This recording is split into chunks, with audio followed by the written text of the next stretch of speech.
Hi guys. അപ്പോൾ നമ്മളെ first Ervadi ധനുഷ്കോടിയൊക്കെ കഴിഞ്ഞ് ഞങ്ങൾ അന്ന് രാത്രി ഞങ്ങൾ ഏകദേശം 2 മണിയോട് അടുപ്പിച്ച് കന്യാകുമാരിയിൽ എത്തിയിട്ടുണ്ട്. ഞങ്ങളവിടെ വണ്ടി തന്നെ AC ഇട്ട് കിടന്നുറങ്ങി. അതിനുശേഷം രാവിലെ ഒരു 6 മണിയൊക്കെ ആയപ്പോൾ ഞങ്ങൾ കന്യാകുമാരി നമ്മൾ ഒരു പമ്പ് കയറ്റി ജസ്റ്റ് ഒന്ന് ഫ്രഷായി അവിടെ നിന്ന് അടുത്തൊരു ഷോപ്പിൽ നിന്ന് ചായയൊക്കെ കുടിച്ചു. അതിനുശേഷം കന്യാകുമാരി മെയിൻ പ്രതിമയ്ക്കുള്ള ബീച്ചിൻ്റെ അടുത്തേക്ക് ഞങ്ങൾ പോവുകയാണ്.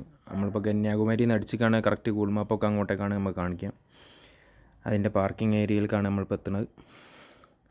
അപ്പോൾ നമുക്ക് ഡ്രസ്സൊക്കെ ഒന്ന് ചേഞ്ച് ചെയ്യണം. അപ്പോൾ നമ്മൾ ഇവിടെ തന്നെ ചോദിച്ചപ്പോൾ ഹോട്ടലിലൊന്നും ഫ്രഷപ്പിനുള്ള സൗകര്യങ്ങളൊന്നും അവർ തരില്ല എന്ന് പറഞ്ഞു. അപ്പോൾ ഞങ്ങൾ ജസ്റ്റ് അവിടെ ഒരു വാഷ്റൂം ഉണ്ട്, അവിടെ തന്നെ ജസ്റ്റ് ഒന്ന് ഫ്രഷ് ആവാന്നുള്ള ഡ്രസ്സൊക്കെ ഒന്ന് ചേഞ്ച് ചെയ്യാൻ വേണ്ടി അവിടെ തന്നെ കാറിൽ തന്നെ എല്ലാ സൗകര്യങ്ങളും ഉള്ളതുകൊണ്ട് പ്രശ്നമില്ല. അങ്ങനെ ഞങ്ങൾ അവിടുന്ന് ഫ്രഷായി ഞങ്ങൾ അതിൻ്റെ ആ സ്റ്റാച്ചു കാണാൻ വേണ്ടി അങ്ങോട്ട് പോവുകയാണ്. അതിൻ്റെ തുടക്കത്തിലുള്ള കാഴ്ചകളാണ് ഇപ്പോൾ നിങ്ങൾ കണ്ടുകൊണ്ടിരിക്കുന്നത്. നല്ല വെയിലുണ്ട് കേട്ടോ. നേരം 9 മണി ആവുന്നേ ഉള്ളൂ. 9 മണി ആയില്ല എന്ന് തോന്നുന്നു. 8 മണി ടൈം ആയത്തേ ഉള്ളൂ. അപ്പോൾ തന്നെ നല്ല വെയിലും കാര്യങ്ങളൊക്കെ ഉണ്ട്, നല്ല ചൂടുമുണ്ട്. കുറേ കച്ചവടങ്ങളൊക്കെ എല്ലാം സജീവമായിട്ടുണ്ട് കേട്ടോ.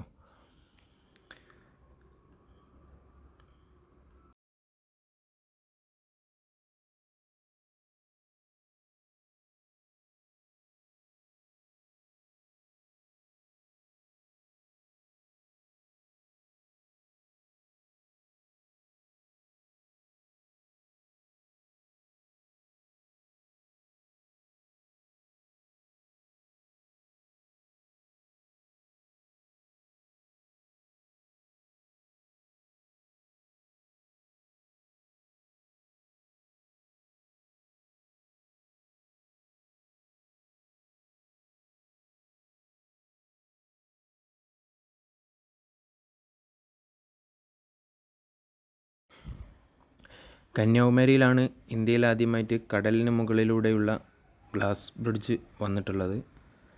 അത് ഈ സ്റ്റാച്ചു കാണാൻ വേണ്ടി, ഈ കടലിന് നടുവിലുള്ള പാറയിലുള്ള സ്റ്റാച്ചു കാണാൻ വേണ്ടി അങ്ങോട്ട് പോകുന്ന ആ ഒരു പാലാണ് ഇപ്പോൾ ഗ്ലാസ് ബ്രിഡ്ജായിട്ട് വന്നിട്ടുള്ളത്. അങ്ങനെ നമ്മളവിടുന്ന് അങ്ങോട്ട് പോകാൻ വേണ്ടി ഞങ്ങൾ ആ റൂട്ടിലാണുള്ളത്. അതിൻ്റെ ആ ഗല്ലിയിലൂടെ നടക്കുക കേട്ടോ. അവിടെയൊക്കെ ഫുള്ള് കച്ചവടക്കാരാണ്, പല രീതിയിലുള്ള കച്ചവടങ്ങളുണ്ട്. അപ്പോൾ അങ്ങനെ ഡ്രസ്സ് വാങ്ങണം. ഞങ്ങൾ 2 ദിവസത്തെ ട്രിപ്പായിരുന്നു കണ്ടിരുന്നത്. അത് 3 ദിവസം ആയതുകൊണ്ട് ഞങ്ങൾ നാളെ കൊല്ലത്തും കൂടി ഉള്ളത് കൊണ്ട് ഡ്രസ്സ് വാങ്ങണം എന്നിങ്ങനെ വൈഫ് പറഞ്ഞിരുന്നു. ഞങ്ങൾ അതിൻ്റെ വേണ്ടിയുള്ള ചെറിയൊരു സെർച്ചിങ്ങിലാണ്. ഞങ്ങൾ ഗ്ലാസ് ബ്രിഡ്ജ് പോകാൻ വേണ്ടി നോക്കിയപ്പോൾ നല്ല തിരക്കാട്ടോ. കണ്ടമാനം ക്യൂ ആണുള്ളത്. 75 രൂപയായിട്ടാണ് അങ്ങോട്ട് ടിക്കറ്റ്. പിന്നെ ബ്ലാക്കിൽ കിട്ടും 300 രൂപയാണ്. അങ്ങനെ നമ്മൾ ഡ്രസ്സ് വേണ്ടി നോക്കാനുള്ള പരിപാടിയിലാണ്. അവൾക്കും വേണം, കുട്ടികൾക്ക് വേണം, പിന്നെ എനിക്ക് ഒരു ഷർട്ട് എടുക്കണം. അങ്ങനെ ഞങ്ങളിങ്ങനെ അതിലിങ്ങനെ അവിടെ കണ്ട ഷോപ്പുകളിലൊക്കെ കയറി ഇറങ്ങി ഇങ്ങനെ നടന്നു.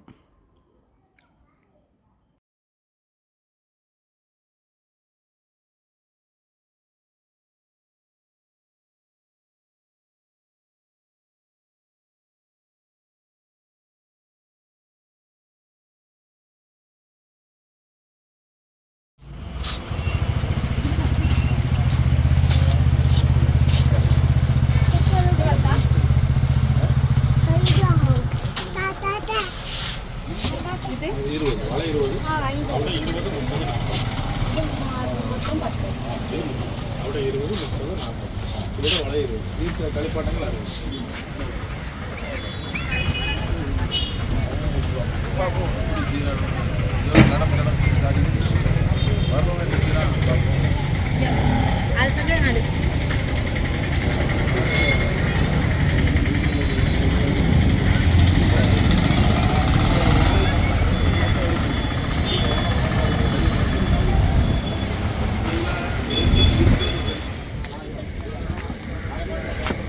ഇതിൻ്റെ അടുത്തുണ്ടല്ലോ ഇന്നർ ഇവിടെ വരെ ഉണ്ട് കേട്ടോ.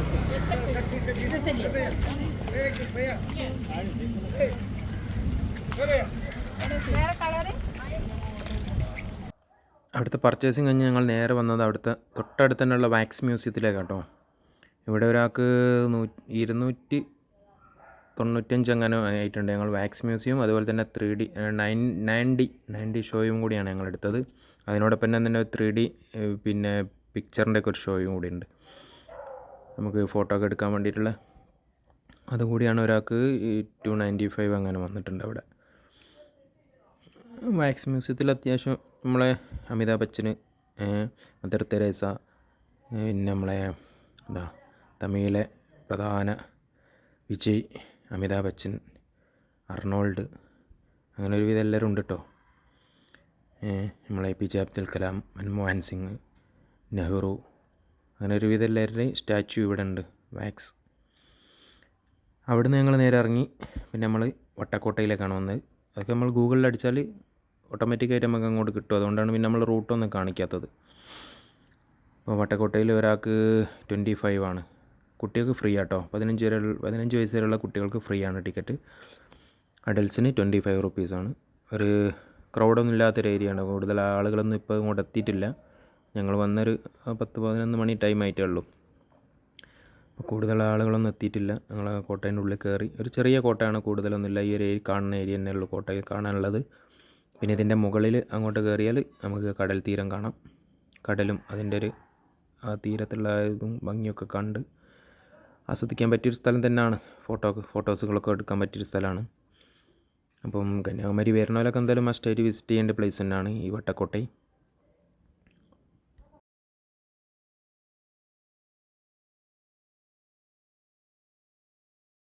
ഇപ്പം നമ്മളുള്ളത് കോട്ടൻ്റെ മുകൾ ഭാഗത്താണ്.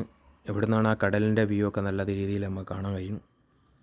ഫോട്ടോസുകളൊക്കെ നല്ലൊരു ഭംഗിക്ക് എടുക്കാൻ പറ്റുന്ന ഒരു സ്ഥലം കൂടി കേട്ടോ. മുകൾ ഭാഗത്തൊന്നും കൂടി ഒരു ഫോട്ടോ സ്പോട്ടിന് പറ്റിയ സ്ഥലമാണ്.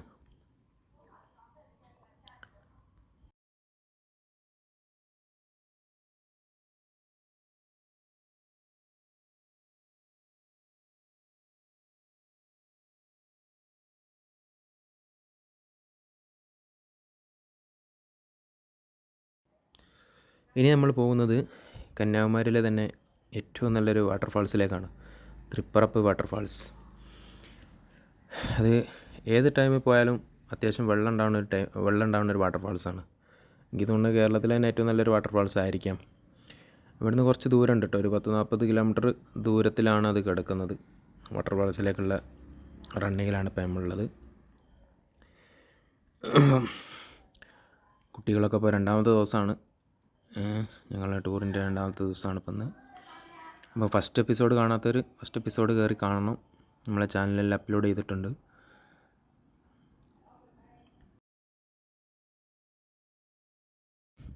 അങ്ങനെ ഞങ്ങൾ ഫുഡ് കഴിക്കാൻ വേണ്ടി അവിടെ ഒരു ഹോട്ടലിൽ കയറിയതാണ്. ഇതൊരു മലപ്പുറത്തുള്ളൊരു ചേട്ടൻ്റെ ആണ്. ചേട്ടനും മൂപ്പരെ വൈഫും കൂടി നടത്തുന്നതാണ്. നല്ല അടിപൊളി ബിരിയാണി ആയിരുന്നു കേട്ടോ. ബിരിയാണി ഞങ്ങൾ ചോറുണ്ട് അവിടെ. അപ്പോൾ ഞങ്ങൾ ചോറ് കഴിച്ചാൽ എന്താവും അറിയാത്തതുകൊണ്ട് ബിരിയാണി കഴിച്ചതാണ്. അതെല്ലാം നല്ല അടിപൊളി ബിരിയാണിയാണ്. അത് കഴിച്ച് ഞങ്ങളങ്ങനെ കുളിക്കാനുള്ള ഡ്രസ്സൊക്കെ എടുത്ത് ഞങ്ങളിതാ വാട്ടർഫാൾസിലേക്ക് പോയി. കണ്ടില്ലേ, നല്ല സുന്ദരമായൊരു വാട്ടർഫാൾസ് കേട്ടോ. എന്തായാലും മസ്റ്റ് വിസിറ്റ് ചെയ്യണം. കന്യാകുമാരി വന്നാൽ ഒരിക്കലും ഇവിടെ വരാതെ പോകരുത്. കുറച്ച് ദൂരം ഉണ്ടെന്ന് വെച്ചിട്ട് ഒരിക്കലും ഇവിടെ വരാതെ പോകരുത്. ഇപ്പോൾ നമ്മൾ അങ്ങനെയുള്ള വേനൽക്കാലത്ത് നമ്മളിവിടെ വന്നത്. ഇപ്പോൾ ഇവിടെ അത്യാവശ്യത്തിനൊക്കെ വെള്ളം ഉണ്ട് കേട്ടോ. നല്ല വെള്ളച്ചാട്ടം കണ്ടില്ലേ, അടിപൊളിയായിട്ട് വെള്ളം വരുന്നുണ്ട്. അങ്ങനെ അവിടെ നല്ലൊരു കുളിയൊക്കെ പാസ്സാക്കി. കുളിക്കുന്നതിനൊന്നും ഒരു പ്രശ്നമില്ല കേട്ടോ. എല്ലാവരും അവിടെ നിന്ന് കുളിക്കുന്നുണ്ട്. നല്ലൊരു കുളിയൊക്കെ പാസ്സാക്കി. രാവിലെ ഞങ്ങൾ കുളിച്ചിട്ടൊന്നും ഇല്ലായിരുന്നല്ലേ, ജസ്റ്റ് ഒന്ന് ഫ്രഷ് ആയിട്ടുള്ളായിരുന്നു. അതുകൊണ്ട് തന്നെ ഉച്ചയ്ക്ക് അവിടെ നിന്ന് ലോണൊന്ന് കുളിയൊക്കെ പാസ്സാക്കി എല്ലാവരും കുളിച്ചിട്ടോ. ഞാനും വൈഫും മക്കളൊക്കെ കുളിച്ചു. അങ്ങനെ ഡ്രസ്സ് ചേഞ്ച് ചെയ്യാനൊക്കെയുള്ള സൗകര്യങ്ങളൊക്കെ അവിടെ ഉണ്ട്. അങ്ങനെ അതൊക്കെ കഴിഞ്ഞ് ഞങ്ങൾ നേരെ കോവളം ബീച്ചാണ് ഇനി അടുത്ത ലക്ഷ്യം. അങ്ങോട്ടേക്കുള്ള യാത്രയിലാണ്.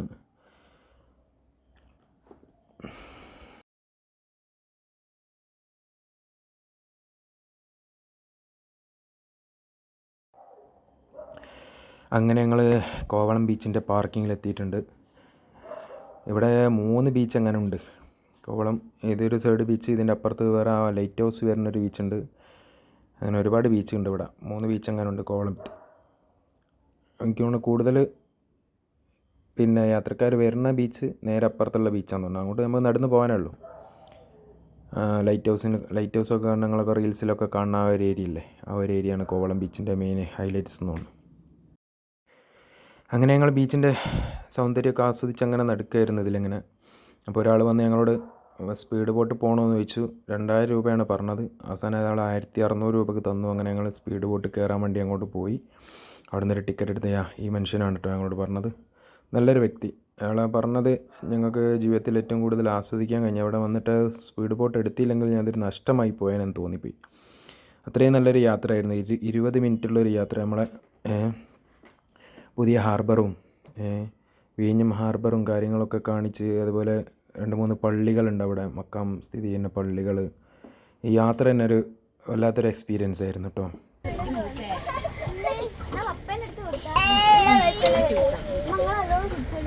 ഓണേലും ഒന്ന് പറയാനാ, മുറുക്കി പിടിക്കാനാ.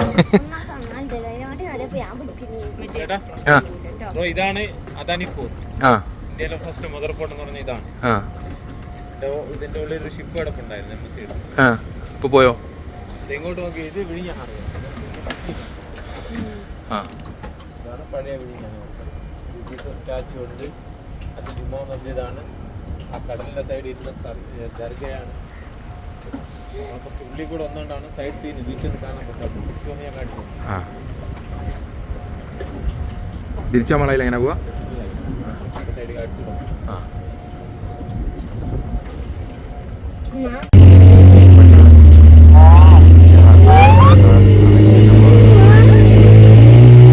അതിനുശേഷം ഞങ്ങൾ കരക്കെത്തി.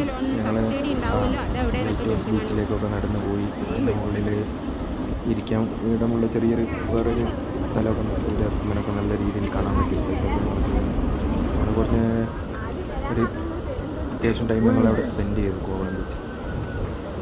ഏകദേശം മഗ്‌രിബ് ബാങ്ക് കൊടുത്തതിന് ശേഷമാണ് ഞങ്ങൾ അവിടെ നിന്ന് തിരിച്ച് പോകുന്നത്. അങ്ങനെ ഞങ്ങൾ തിരിച്ച് നമ്മളിനി കൊല്ലത്തേക്കുള്ള യാത്രയിലാണ്.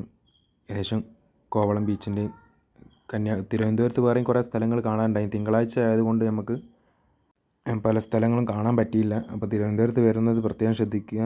തിങ്കളാഴ്ച ഇവിടെ ഒരുവിധം എല്ലാം അവധിയാണ്. മൃഗശാല അവധിയാണ്, അതുപോലെ നമ്മളെ പാലസ് അവധിയാണ്.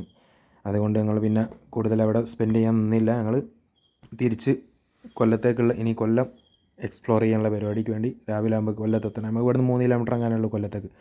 ഏകദേശം 10-10:30 ആകുമ്പോൾ നമ്മൾ കൊല്ലത്തെത്തുമെന്നാണ് കാണിക്കുന്നത്. ഇപ്പോൾ നമ്മൾ ഗൂഗിൾ മാപ്പിൽ അടിച്ച് നോക്കിയപ്പം.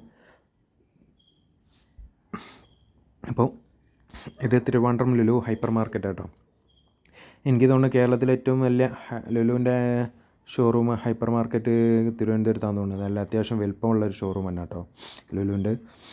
Lulu mall, Trivandrum Lulu mall.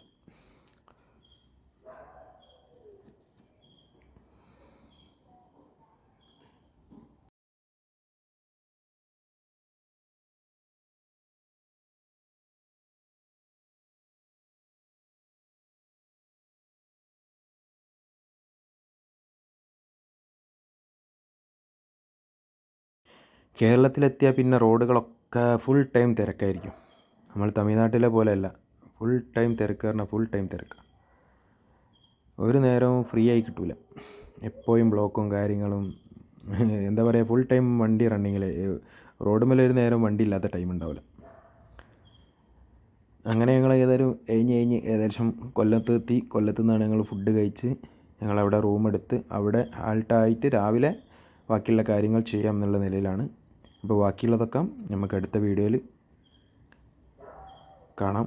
Okay, full video കാണുക, നമ്മളെ സപ്പോർട്ട് ചെയ്യുക. സബ്സ്ക്രൈബ് ചെയ്യാത്തവരുണ്ടാകും, സബ്സ്ക്രൈബ് ചെയ്യണം. ഓക്കെ.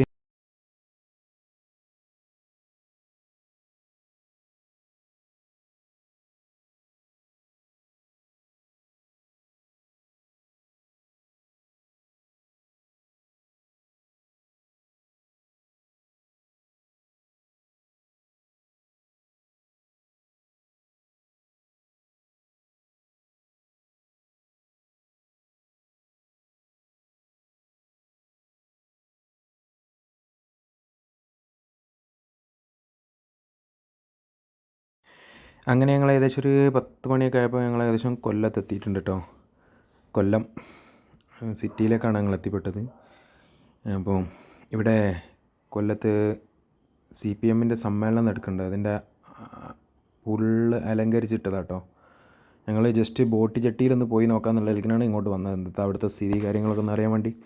അങ്ങനെ ബോട്ട് ജെട്ടിക്കാണ് ഞങ്ങൾ ഗൂഗിൾ മാപ്പ് ഇട്ടത്. അതുകൊണ്ടാണ് ഇതിലിങ്ങനെ വന്നത്. അങ്ങനെ ഞങ്ങൾ ബോട്ട് ജെട്ടിയിൽ അന്വേഷിച്ചപ്പോൾ ഞങ്ങൾ ഹൗസ് ബോട്ട് എടുക്കാമെന്ന് ഉദ്ദേശിച്ചിരുന്നു. പക്ഷേ അത് രാവിലെ കിട്ടുമോ, അത് ഭയങ്കര റേറ്റ് 10-15 രൂപ ആവും. ഞങ്ങൾ 2 പേർക്ക് വേണ്ടിയിട്ട് അത്രയും എടുക്കണ്ടെന്നുള്ളതിലേക്ക് പിന്നെ ഞങ്ങൾ തിരിച്ച് പിന്നെ മൺട്രോത്തുരുത്തിലേക്ക് പോയത്. അവിടെ ആകുമ്പോൾ പിന്നെ ഹോം സ്റ്റേയും പിന്നെ ചെറിയൊരു ബോട്ടിങ്ങും കാര്യങ്ങളൊക്കെ കിട്ടുമെന്ന് പറഞ്ഞു. അങ്ങനെ ഞങ്ങൾ ഇവിടെ നേരെ തിരിച്ച് മൺട്രോത്തുരുത്തിലേക്കാണ് പോയത്. മൺട്രോത്തുരുത്താണ് ഞങ്ങൾ റൂം എടുത്ത് താമസിച്ചത്. അവിടെ ഞങ്ങൾ റൂമിന് ഏകദേശം 1700 രൂപയോളാണ് ആയത്.